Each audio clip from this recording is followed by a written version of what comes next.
minut sai miettimään aurinkopaneeleja se, että viime vuosina sähkömarkkinat on ollut melko sekavassa tilassa ja hinnat on heitellyt puolelle ja toiseen ja sitä kautta saataisiin vähän semmoista varmuutta ja vakautta siihen omaan toimintaan.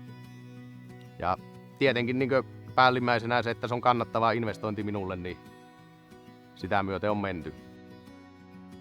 Sellaili yksi ilta internettiä ja sieltä kahteli paneelikauppiaita ja sieltä Lume Energia pomppasi yhtenä esille ja siinä sitten otin Aappoon yhteyttä ja se oikeastaan heti ensimmäisellä kerralla kun oltiin yhteyksissä, niin tuli semmoinen fiilis, että tämä kortti pitää kahtua loppuun asti, että se oli semmoinen asiantunteva ja suoraan asiaan menevä palvelu, että minä tykkäsin ja sitten tietenkin päällimmäisenä se, että se oli hyvin kilpailukykyinen ja homma natsas.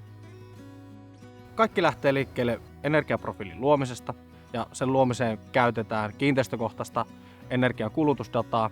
Eli katsotaan vuoden jokaiselta tunnilta paljonko teillä energiaa kuluu ja sen jälkeen lasketaan siitä energiapotentiaalia ja katsotaan tuntikohtaisesti mitä pystytään hyödyntämään, oli ne sitten aurinkopaneeleita tai muita energiaratkaisuja.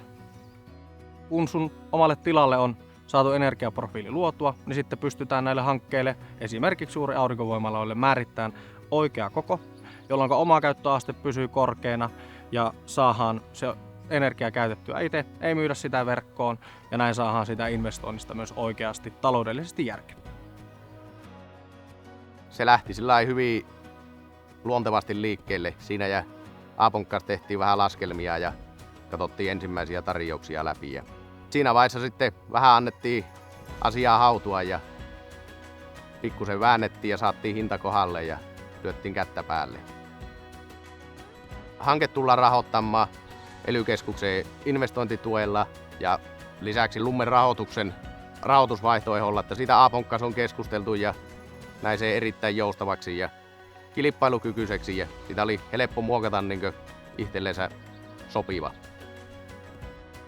Minun mielestä ihan ensimmäisenä tulee se, että sillä on asiantunteva ja ammattitaitoinen palvelu ja koko ajan semmoinen tunne, että on niin sanotusti hyvissä käsissä.